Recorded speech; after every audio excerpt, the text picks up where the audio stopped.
Assalamualaikum warahmatullahi wabarakatuh. Puji dan syukur kehadirat Allah Subhanahu wa Ta'ala. Dalam kesempatan ini, saya Hanggana Raras Pranamnya dan rekan saya Nur Fatia Sarah Anisha dari jurusan Pendidikan Biologi Universitas Pasundan akan memaparkan hasil temuan kami, yaitu teori heksagonal.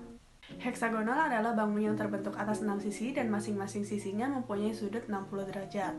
Bentuk heksagon yang banyak diketahui oleh orang adalah ruang heksagonal pada sarang lebah. Ruang heksagon didasarkan pada perhitungan matematika yang rumit. Tetapi menurut para ahli matematika, bentuk segi 6 mempunyai kapasitas yang besar, walaupun bahan yang dibutuhkan saat membuat bangun tersebut lebih sedikit dibandingkan dengan bangun lainnya.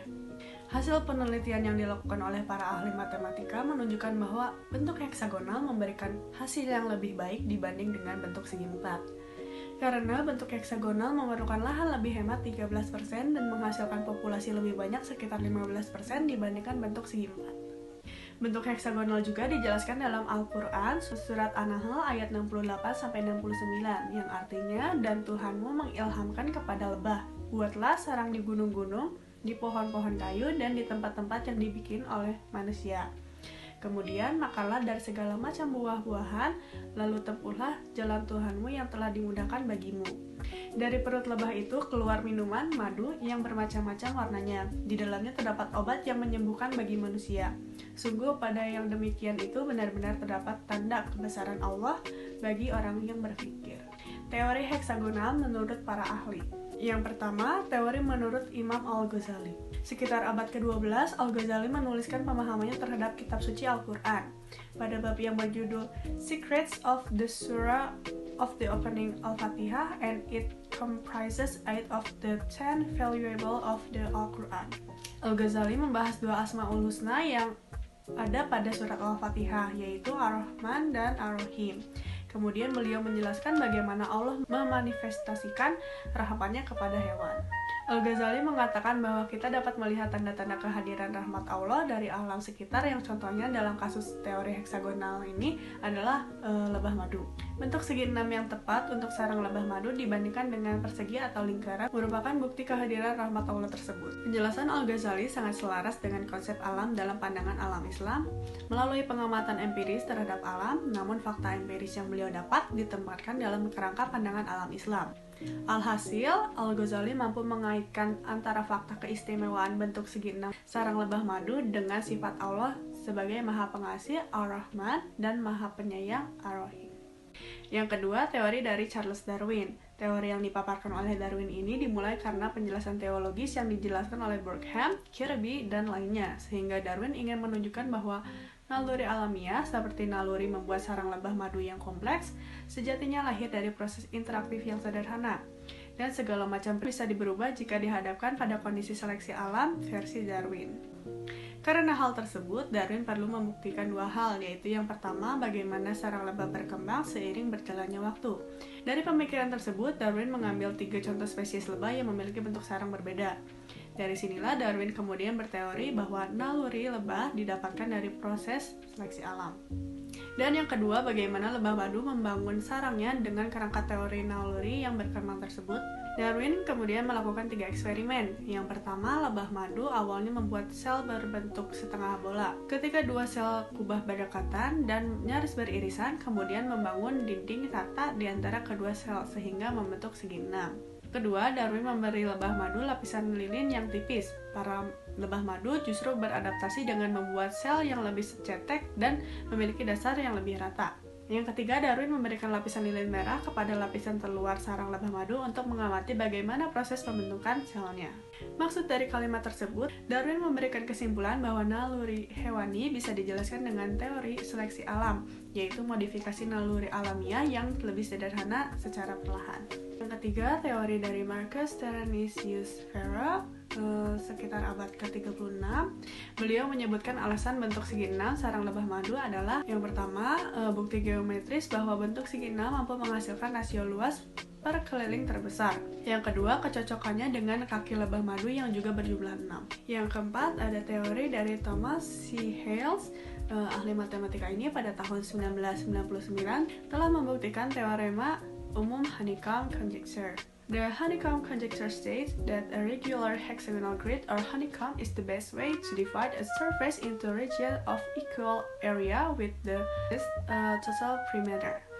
Yang artinya kisi-kisi dari segi 6 merupakan cara terbaik untuk membagi sebuah bidang menjadi pecahan-pecahan sama luas dengan keliling paling sedikit. Yang kelima ada teori dari Pappus of Alexandria. Alexandria menyatakan bahwa bentuk segi 6 lebih baik daripada persegi atau segitiga dalam hal rasio kapasitas menyimpan madu terhadap lilin yang digunakan untuk membuat bentuk geometri bersangkutan.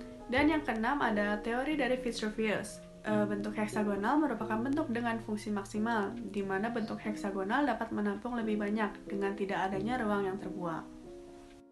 Oke, di sini saya akan melanjutkan pembahasan mengenai berkomunikasi dengan menari. Ketika seekor lebah karniola menemukan sumber madu dalam jarak 10 meter dari sarangnya, ia kembali ke sarang dan menjatuhkan tetesan madu yang segera dikerumuni oleh lebah-lebah yang lain. Lebah pembawa sumber madu tadi mulai menari dalam bentuk lingkaran. Pertama-tama ia memutar, lalu memutar lagi ke arah yang berlawanan, lantas berputar lagi ke arah yang berlawanan, dan begitu pun seterusnya. Nah, tarian ini dinamakan dengan tarian berputar, tarian memutar, atau round dance. Lebah-lebah lain bukan hanya mengamati, melainkan juga ikut serta menari, menirukan tarian lebah si pembawa sumber madu tadi. Setelah menari, ia pergi ke sumber madu yang merupakan sekuntum atau sekelompok bunga. Lebah-lebah lain tidak mengikutinya, tetapi berterbangan ke berbagai penjuru. Namun tidak lama kemudian, lebah-lebah itu menemukan sumber makanan baru. Berdasarkan bau madu itu pula, lebah dapat menentukan jenis bunga yang merupakan sumber madu yang dikabarkan. Lebah pemandu tak hanya menunjukkan arah sumber bunga, tetapi juga jarak ke tempat tersebut. Lama waktu tarian dan jumlah getaran memberi petunjuk kepada lebah-lebah lain tentang jarak ini secara akurat. Mereka membawa perbekalan sari-sari makanan yang sekadar cukup untuk menempuh jarak ini dan kemudian memulai perjalanan. Nah, selanjutnya ada aplikasi teori heksagonal. Yang pertama ada Inasat 1. Inasat adalah nanoheksagonal satelit yang dibuat dan didesain sendiri oleh Indonesia untuk pertama kalinya. Inasat 1 merupakan satelit metodologi penginderaan untuk memotret cuaca buatan Lapan. Selain itu, Inasat 1 adalah satelit nano alias satelit yang menggunakan komponen elektronik berukuran kecil dengan berat sekitar 10-15 kg. Satelit itu dirancang dengan misi untuk mengumpulkan data yang berhubungan erat dengan data lingkungan, berupa fluks magnet didefinisikan sebagai muatan ilmiah, maupun housekeeping yang digunakan untuk mempelajari dinamika gerak serta penampilan sistem satelit. Nah, yang kedua ada cermin pada teleskop antariksa oleh James Webb. Salah satu bagian dari teleskop antariksa ini menerapkan aplikasi teori heksagonal, yaitu cermin primer dari Optical Telescope Element, yang merupakan mata dari JWST, James Webb Space Telescope.